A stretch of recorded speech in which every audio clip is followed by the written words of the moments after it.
que eu botei na minha cabeça? Eu tenho que ajudar, claro que isso é um trabalho de milhares de mãos, de franqueadores, de outros diretores, de outros presidentes, mas a minha missão, né, nos 20 anos que eu fiquei, 10 de diretor e 10 de presidente, era popularizar o sistema de franquia brasileiro.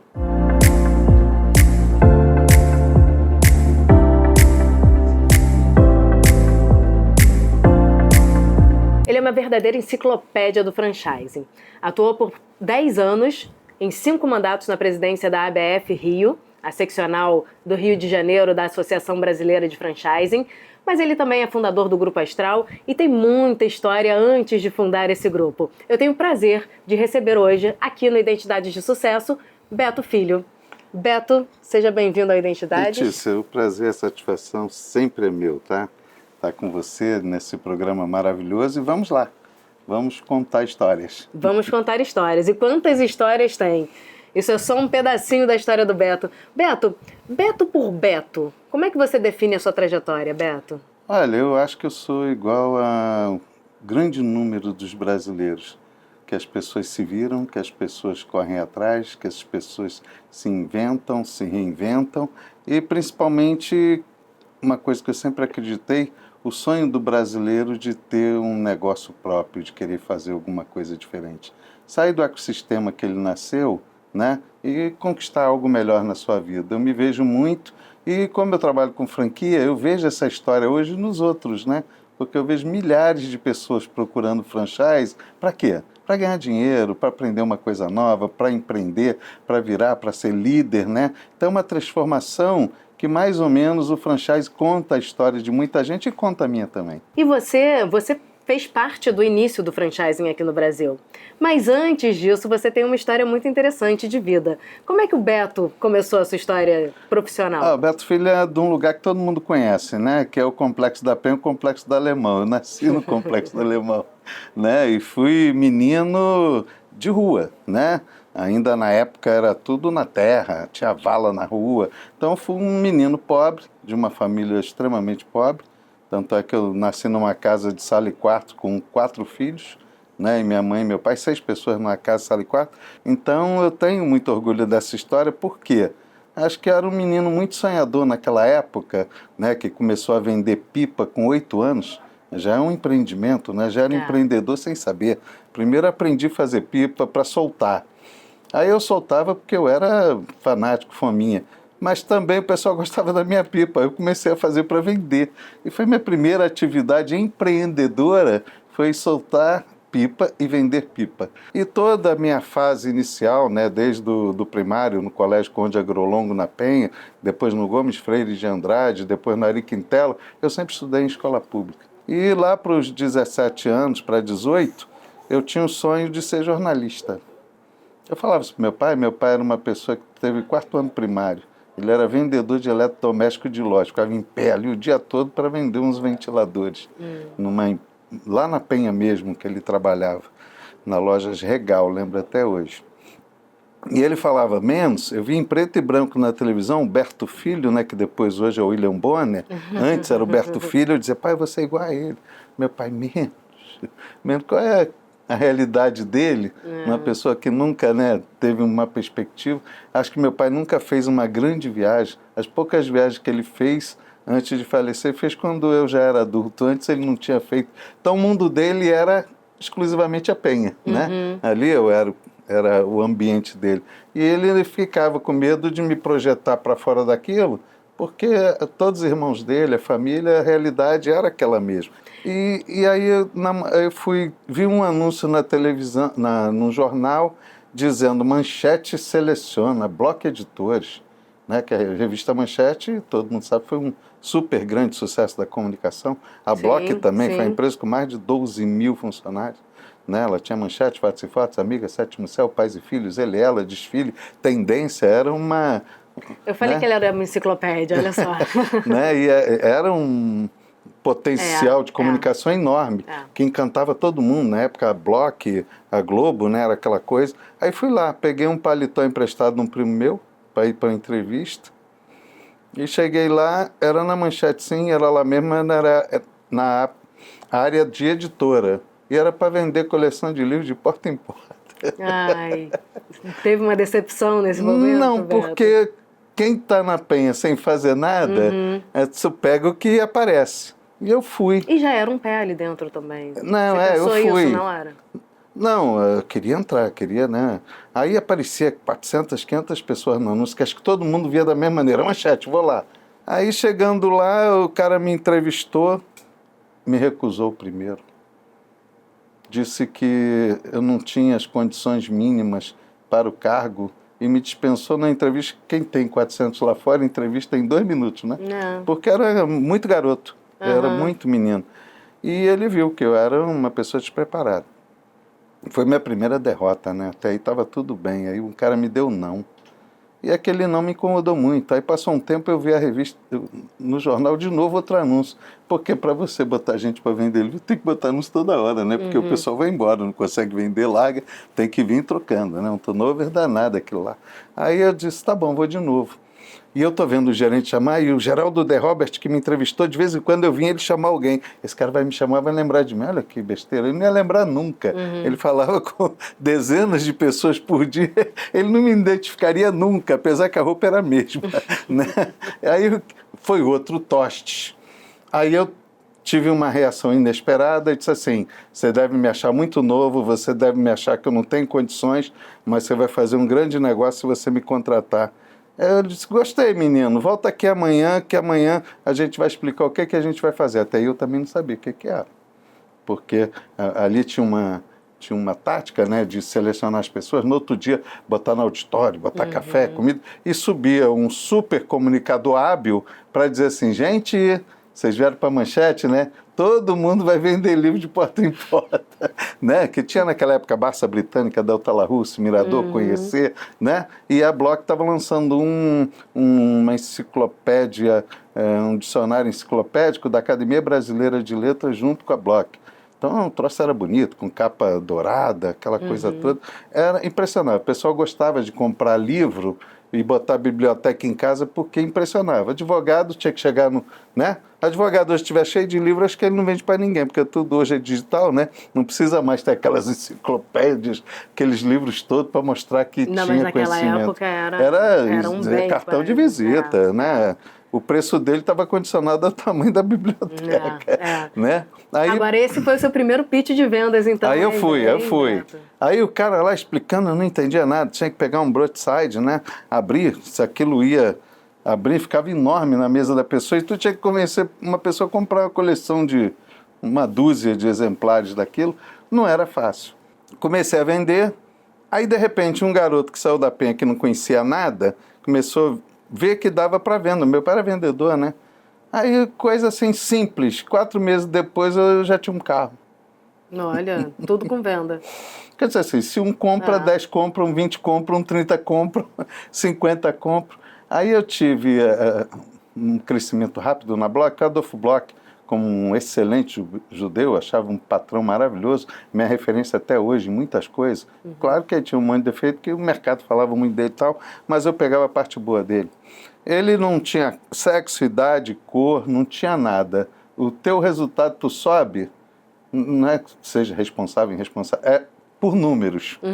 Você produziu, você subia. Aí eu fui gerente de campo, gerente júnior, gerente sênior, gerente master, até chegar a superintendente. Com 24 anos eu era superintendente. O cara que me entrevistou foi o chefe dele. Olha, mas no sistema de meritocracia. Sim, porque então, era no resultado de venda. E paralelamente eu estava estudando, né, e passei para faculdade, passei inclusive para federal, coisa incrível naquela época, federal de jornalismo, só tinha aula de dia. Como é que eu ia trabalhar de dia? Aí tive que pagar a Gama Filho, fui para a Gama Filho porque tinha curso de jornalismo à noite. Não tinha de dia, olha que absurdo, né? E eu tinha que trabalhar, lógico, eu ajudava a minha família, meus pais e tudo. E fiz jornalismo na Gama Filho, sou da turma de 1980, né? Bota tempo nisso, né? Formei na turma de 80, né? E fiquei um tempo na Manchete, por curiosidade, eu entrei mesmo no jornalismo quando a Manchete estava com problema lá para 83, com a TV Manchete, mas o Adolfo Bloch ele tinha aquele negócio, para errar, para fechar uma empresa, você precisa fazer 1 milhão de coisas certas para dar certo e errar uma vez para acabar com ela. E foi o que aconteceu. A Silvio Santos tinha televisão, né? Roberto Marinho tinha televisão. Pô, eu também quero ter uma televisão. Aí foi montar a TV Manchete. E sugou as empresas todas para montar uma coisa caríssima, né? Naquela época. Deu algum sucesso, né? Com novela, né? Pantanal, aquela coisa.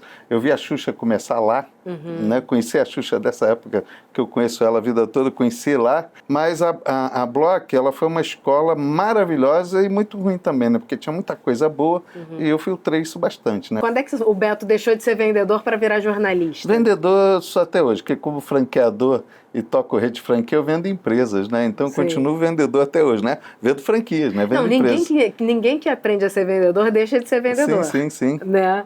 Mas deixou de ter o foco no... Aí também, o destino, né? Eu tô lá em Brasília, tô sabendo, eu tinha uma briguinha com o Adolfo Bloch, porque ele estava deixando de pagar meus vendedores no cargo que eu tinha, por causa da TV. E você pode... Não pagar um salário é terrível. Não pagar comissão, que o outro ganhou o dinheiro, é apropriação indébita, né? Você não pagar nem a comissão, é apropriação indébita, é pior que salário, né? E eu brigando, eu falei, ó, se até sexta-feira você não conseguir pagar os caras, eu vou sair. Ele, cargo que tu tem, 2 secretários, 600 funcionários, novinho desse jeito, tu vai largar. O que eu fiz sexta-feira? Entreguei a carta a ele, né? E todo mundo achou maluco, doido, né? Como é que você tá?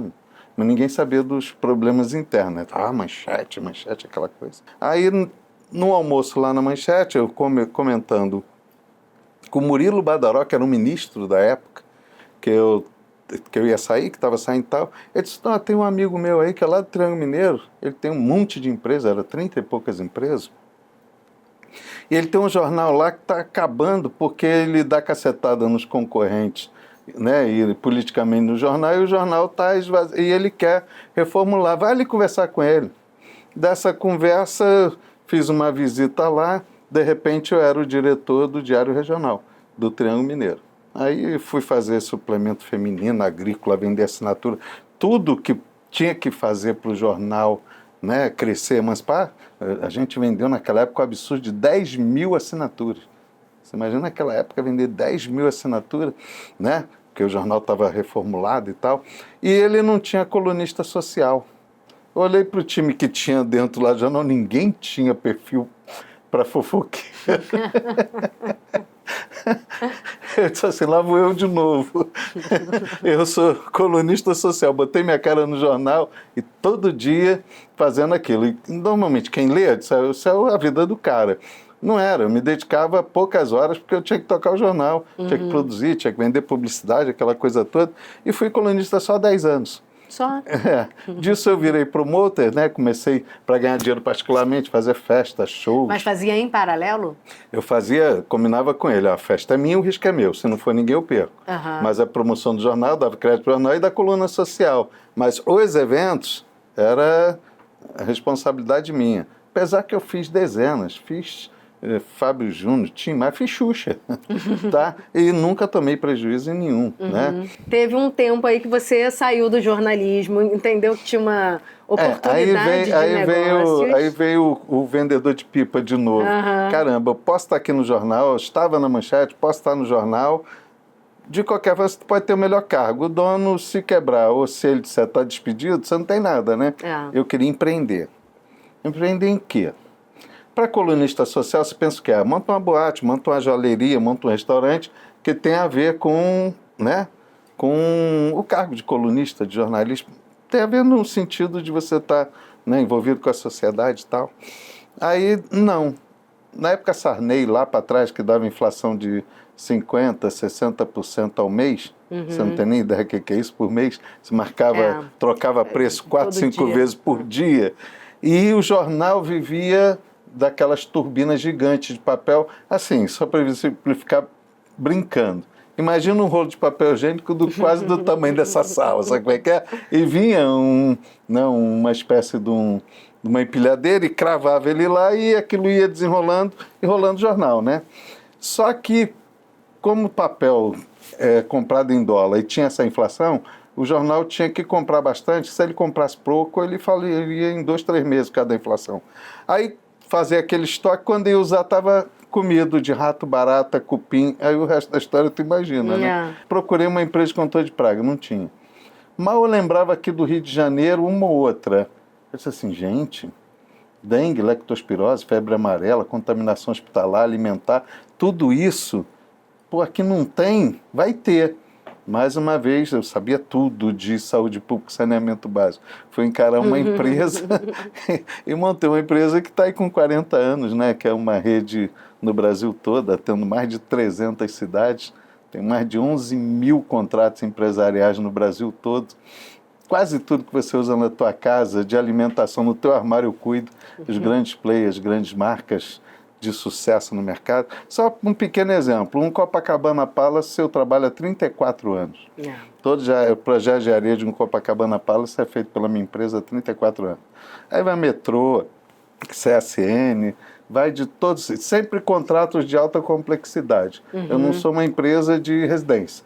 Eu sou uma empresa de fazer navio, avião, plataforma de petróleo. As complexidades técnicas a gente domina perfeitamente. Tanto é que nós temos a única revista científica técnica do Brasil de entomologia urbana, que é de uma empresa privada, que é a nossa. É uma revista científica legalizada, né?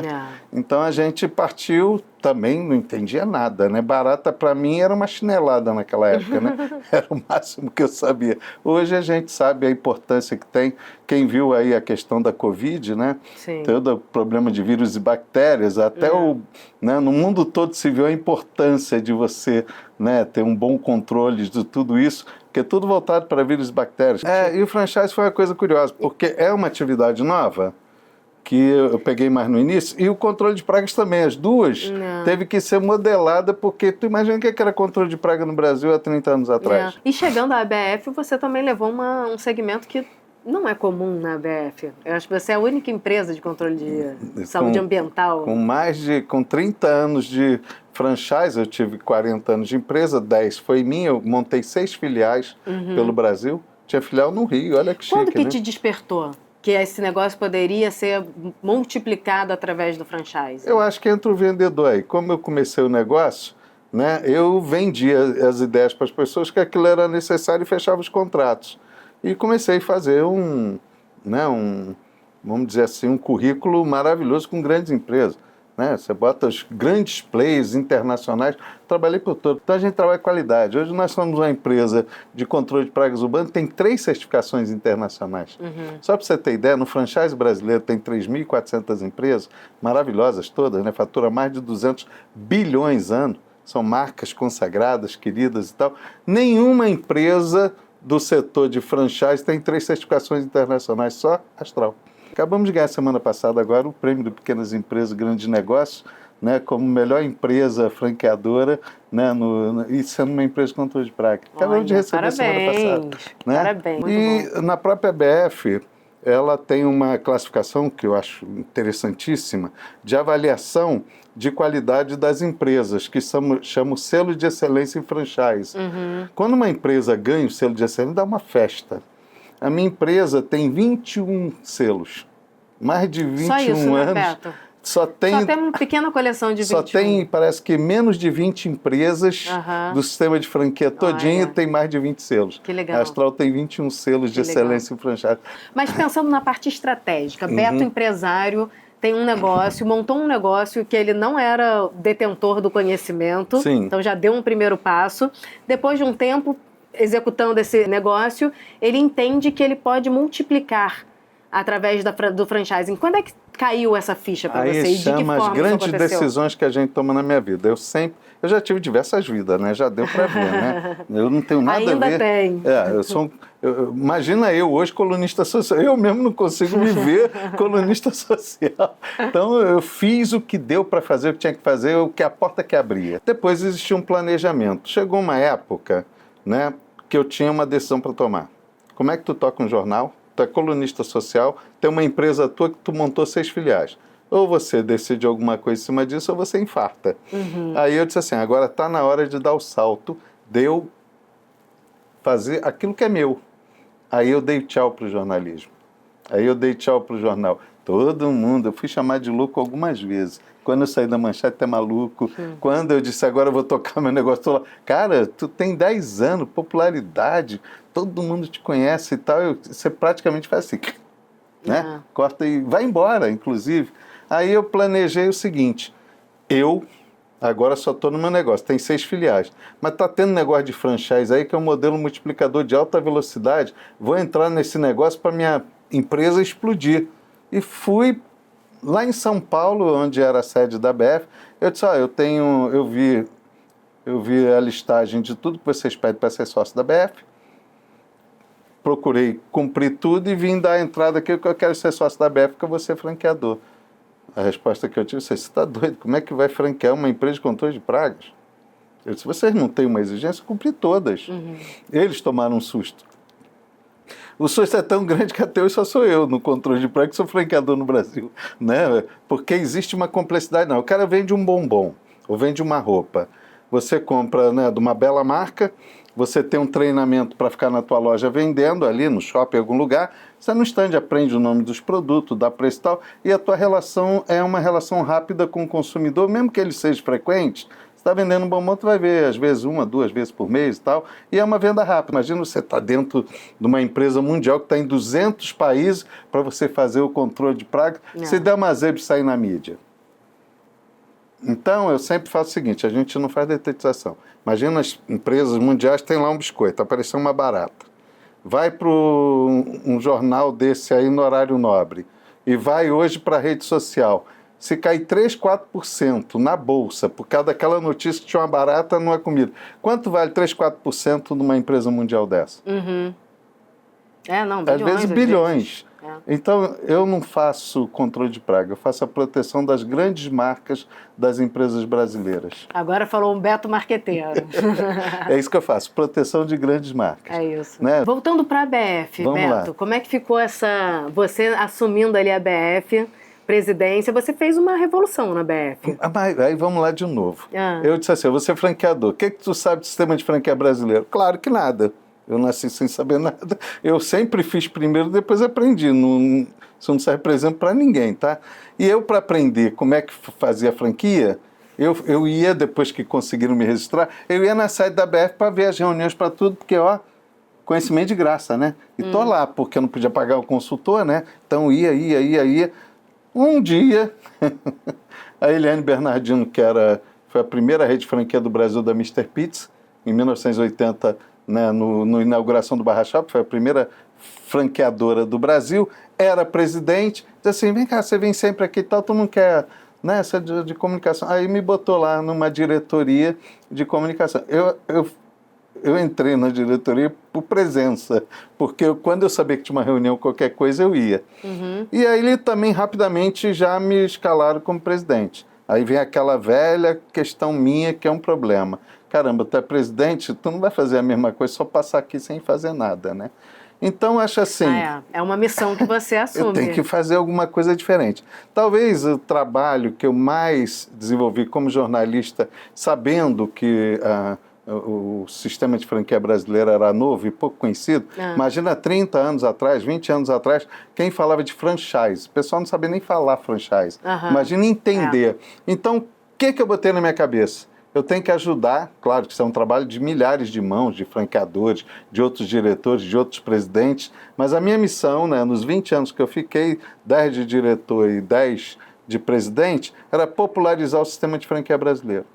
E eu acho que eu fiz bastante. Eu acabei, segundo a minha assessora de imprensa, que é a mesma que atende a ABF, ela me deu 2.552 clipagens de matérias que eu fiz nesse período. São 2.500 matérias. Então, falava de franchise, é onde apareceu a oportunidade ficou, né, Beto? de todas... Ficou, porque a gente difundiu. E você veja que tem uma imagem maravilhosa. O governo gosta de franchise, que gera emprego e renda. A população fala bem, né? Os meios acadêmicos falam bem. Você não vê falar mal de franchise. Não, e eu diria mais do que isso, porque popularizar é uma coisa. Você usa mídia, você tem vários recursos para que isso aconteça. Mas sedimentar um negócio que era tão novo e sedimentar de uma maneira positiva, em que as pessoas conseguem entender que é uma cadeia. Os franqueadores mudaram muito a mentalidade também ao longo dos anos. Verdade. Queria que você trouxesse um paralelo. Como Olha, é que era no início, quando você assumiu pela primeira vez no seu primeiro mandato, e hoje, qual é a visão que o franchising tem aqui no Brasil? Olha, a família franchise, as grandes marcas, se você for ver as histórias, no meu último mandato, eu fiz um livro maravilhoso contando a história do franchise do Rio de Janeiro, que muita gente não sabe, o franchise no Brasil começou no Rio de Janeiro.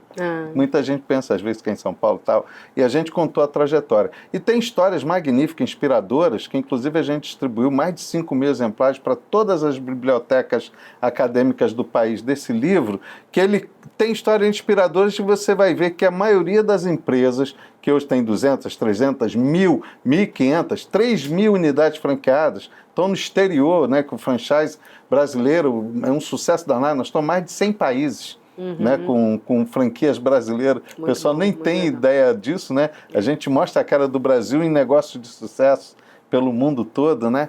E é muito respeitado no exterior o franchise brasileiro. Então eu digo que o franchise brasileiro é extremamente profissional e íntegro. E isso é que deixa a imagem, né? Você não escuta falar... Claro que como tem médico, advogado, engenheiro, pessoas que às vezes fogem, né, da questão que a gente espera moral, né, de ética e tal, existe. Mas no franchise praticamente você não vê isso. Até porque a ABF é extremamente exigente de fazer uma checagem muito grande quando alguém quer ser sócio. Se cumpre a lei do franchise, se os contratos não são leoninos, se o negócio é, né, pertinente mesmo, se ele tem a possibilidade de dar certo, para que ninguém use o franchise de uma maneira errada a benefício próprio. Isso não acontece. E porque é muito, imagina depois desses anos todos que a marca tem, alguém vai querer que entre uma marca picareta no franchise? Claro. Não. Né? Então, isso é muito bem profissional. Hoje existe um filtro. Pode passar alguma coisa, pode entrar íntegra e depois até, né, falhar. Mas a maioria das empresas são extremamente sérias, com compromisso de que eu sinto uma honra gigantesca nisso, de você pegar uma pessoa que perdeu emprego, que só tem um acerto trabalhista, às vezes está desesperado, tem uma família para tocar, não consegue um emprego, você pega aquela pessoa, você bota no teu ecossistema, ele vai ver um monte de gente que passou por aquilo, por processo de osmose, ele começa a acreditar, aí você vai doutrinar a pessoa, aprender sobre a atividade fim, sobre aquele negócio, você vai orientá-la, você vai colocar e mostrar que ele é capaz. Ele nunca sonhou de um líder. Às vezes eu tenho franqueado que é engraçado, 6 meses depois, não sirvo para ser líder. O cara já tem a empresa, já está tocando, já tem funcionário, está fazendo negócio no mercado, ele está tão... na brincadeira, retardado, que nem acredita que já é líder, né? Entendeu? Então se constrói líderes. Claro que tem pessoas que vêm no seu espírito, né? Vêm na sua constituição, né? No seu psicológico, no seu biológico, a condição de líder. Mas o líder pode ser feito também. Eu nunca fui líder de nada, me construí. Ele vai se moldando. Sim, e ele vê, pô, fulano era, pô, o cara tinha um empreguinho, o cara hoje compra carro, tem sítio, tem não sei o quê. É um empresário, né? Porque o franqueado é relação franqueador-franqueado, empresário-empresário. Só que esse é franqueador, esse é franqueado, mas é empresário. Mas o perfil de franqueado também tem mudado nos últimos tempos. Sim. Não é mais só esse perfil de quem perdeu o emprego e viu a franquia como... talvez uma tábua de salvação. Quais são os perfis atuais? Olha, eu digo que o franchise ela é uma faculdade permanente. Tanto para o franqueado, tanto para o franqueador. Todo mundo evoluiu. Então, naquele perfil inicial, né, de você, poxa, eu não consigo montar 100 filiais, é caro e é difícil dominar. Melhor arrumar um parceiro, né, que ele vai representar naquela praça, eu passo a atividade fim, treino ele e tal, ele representa, a marca cresce e é um modelo de velocidade. Eu posso abrir 100 franquias, talvez em 3 meses, e talvez leve 10, 15 anos para montar 100 filiais, não é isso? Então ele tem as vantagens para os dois lados, né? E isso foi profissionalizando a certo ponto que a coisa se estruturou hoje em grandes franqueadores que têm 8, 10 marcas diferentes. O mercado, né, mercado financeiro, mercado bancário, mercado, inclusive, comprador, investidor, que são os fundos de investimento, hoje vê o franchise com um excelente negócio. Você pega uma rede que é maravilhosa, que já é conhecida, que já tem nome, tem lá 200 lojas, está na mão de uma pessoa física, de um dono, que é a casa da minha, né? Beto Filho é o dono do Grupo Astral. Ele pega aquilo e joga todo um grupo empresarial em cima com dinheiro em tudo, compra aquelas 300 lojas. Ele consegue transformar aquilo em 600, 800 lojas numa velocidade enorme. Até porque ele tem estrutura, tem dinheiro e tal. Aí depois ele revende isso no mercado 5, 6 vezes ao preço que ele comprou. O franchise virou um grande negócio, né, para os grandes investidores, que ele consegue multiplicar. Hoje tem algumas marcas maravilhosas, né? Por exemplo, a Usaflex era uma marca que era mais, né, de sapato, tudo isso, mais voltado para senhoras e tal. O comprador, o fundo de investimento, mudou a cara, o layout, a loja, virou para jovem, virou para senhora, virou para tudo. Você entra hoje, você lembrar como é que era umas 5, 6 anos a Flex, como é que é hoje? Ela fez assim, tá vendendo loja para cá, daqui a pouco ele passa. Às vezes para outra. Passa e vai para outra franquia. E compra outra. Rede. Então, hoje, o franqueador está recebendo ofertas de bancos e oferta, isso mostra a evolução. Quando era no mercado pequeno e tal, não chamava atenção. Hoje chama em qualquer lugar do mundo. Né? Você tem, poxa, você fala um Boticário que tem 4 mil lojas, você já pensou? O que é 4 mil lojas?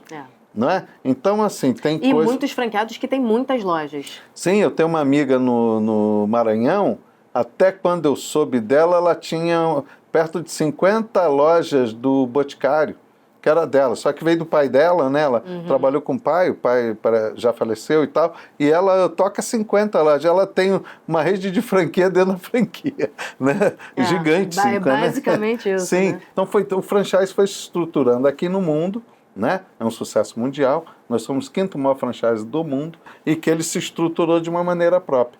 E eu ainda acho que a primeira etapa, pelos meus 40 anos de Astral, 30 que eu estou dando franchise, eu acho que ele fez muito bem a primeira etapa. Vai vir uma explosão muito maior, né, que você está vendo marcas, fábricas super antigas que não frequentavam franchise. Omo, tu conhece há quanto tempo?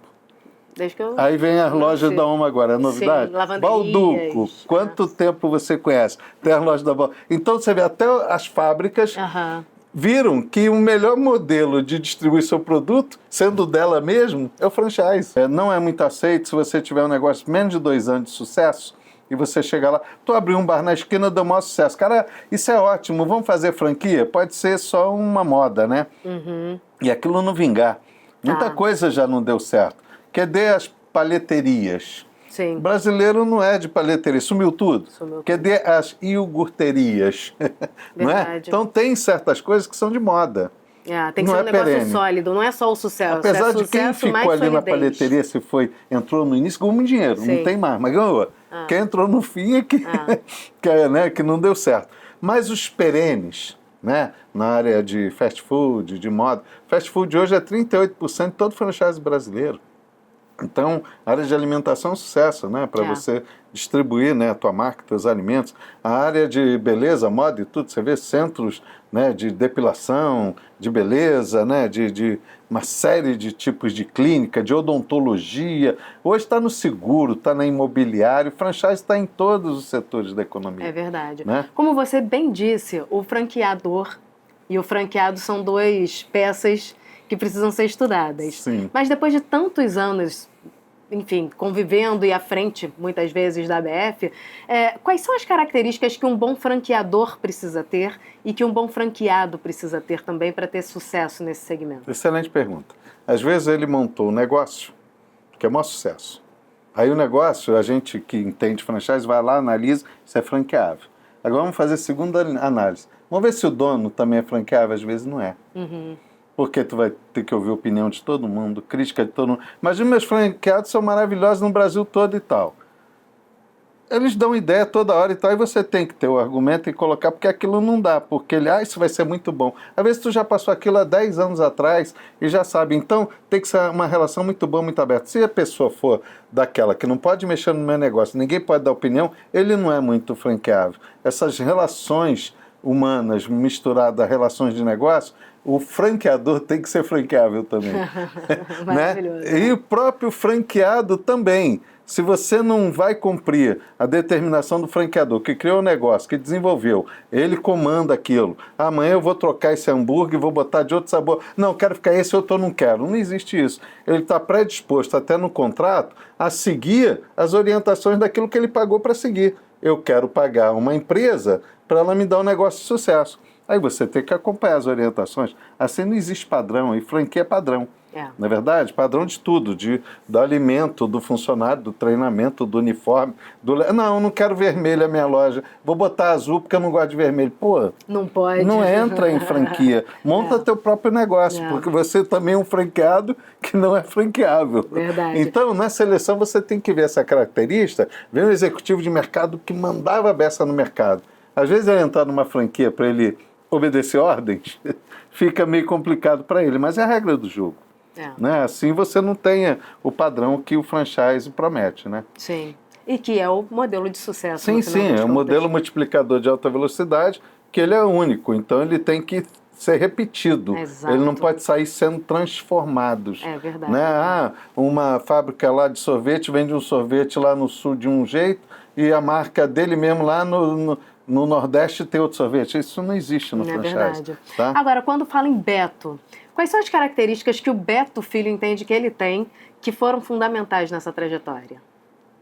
Acho que é 90% de transpiração e 10% de inspiração. Tem que trabalhar pra caramba, isso eu nunca me neguei. Dirigir carro para fazer fumaça, tenho maior orgulho, carreguei bomba de 40 quilos nas costas para detetizar. Tenho a menor vergonha. Por isso que eu estou no CrossFit até hoje, né? Eu fiz exercício a vida toda, né? Entendeu? Tem que ter essa questão da facilidade de você lidar com as pessoas, né? Com o franqueado. Não é todo dia que tu vai falar com o franqueado que ele está de bom humor, né? Teve um problema, como você também tem. Relações humanas é complicado na família, é complicado no mundo dos negócios. Então você tem que ter essa habilidade, né? E você tem que estar 2 passos à frente sempre do franqueado. Porque se ele começar a ver, poxa, minhas ideias, o que eu faço, sempre é muito melhor que do franqueador, no conceito dele, e não vem novidade, não tem entrega, não é muito bom isso. Então, o franqueador tem que estar ligado para sempre trazer novidade. Falando em sucesso, sucesso é um conceito muito subjetivo. Cada um tem o seu conceito de sucesso. Certo. Sucesso para o Beto é o quê? Olha, a gente nasceu nesse mundo para ser o quê? Feliz, né? Todo mundo diz assim, para ter empresa, para ter dinheiro, não. Tu pode ter o dinheiro todo, tu não foi feliz, tu acho que teve uma vida péssima. Eu conheço muita gente que às vezes, hoje, sexta-feira, tá lá às vezes numa comunidade que eu conheço os 2 lados da moeda, né? Eu posso falar porque eu conheço um lado, conheço o outro. Ele tá lá agora com 50, 40, 30 reais no bolso, tomando uma cerveja, rindo, se divertindo pra caramba, tá feliz. E tu vai ver na Vieira Solta ali, o cara num apartamento de 1.000 metros quadrados, olhando pro nada, pro mar, angustiado às vezes, né? E infeliz e tal. Então a relação não tem. Eu sempre falo que as pessoas, né, vieram no mundo para ser feliz. Você tem que achar teu caminho de felicidade. Minha mãe foi esperta, botou meu nome de Feliz Berto. Aí eu aprendi com a minha mãe, botei o nome da minha empresa, uma empresa minha, uma rede de franquia, chama Astral, né? E a outra chama Alto Astral. Então, não pode ser Triste Berto, não pode dar errado, né? Então, acho que é assim, se você cuida da cabeça, se você cuida do corpo, eu faço isso, acho que saneia você todo para ideias, para tudo. Eu tenho quase 70 anos, estou ativo. Eu namoro, eu danço a noite toda, eu surfo. Eu acho que eu tenho 8 horas por dia. Papai do Céu foi ótimo. 8 para trabalhar, 8 para dormir e 8 para fazer o que quiser. O que eu faço que quiser eu não conto não, tá? Então, 3 vezes 8, 24. Não foi perfeito, não foi matemático. Sim. Então não adianta, você acaba de se trabalhar também, aonde você vai achar felicidade? Só vai se acabar. Acho que o equilíbrio, ele vem do posicionamento que você toma. Tenho filhos maravilhosos, todos criados, tenho 2 médicas, já criei minha família toda, né? São pessoas incríveis, são filhos melhores do que eu mereceria, né? Que são fantásticos. Então, assim, acho que você é feliz hoje? Pô, pra caramba, né? Eu vivo fazendo piada, brincando com as pessoas e tal, porque até um exercício, até felicidade você tem que exercitar. Verdade. Então, eu como líder, né, da minha empresa e fui em diversas entidades, né, eu sempre assumi essa responsabilidade. Toda liderança é solitária. Você está na ponta da pirâmide, não é que todo mundo depende de você, mas você comanda aquela pirâmide. Aí você olha para cima, só Deus, não tem ninguém. Todo mundo conversa contigo, você não tem ninguém para conversar com você. Isso faz parte da liderança. E a pessoa, para ser um solitário feliz, ele tem que se preparar na vida, para ter a responsabilidade dele e manter. Eu acho que a felicidade sempre é a base de tudo. Felisberto, que você seja ainda muito e cada vez mais feliz e espalhe essa felicidade aí para a nossa missão, a nossa obrigação. É verdade. Transmitir felicidade traz felicidade para a gente tem o maior orgulho disso. É verdade. Obrigada pela entrevista. Obrigado eu.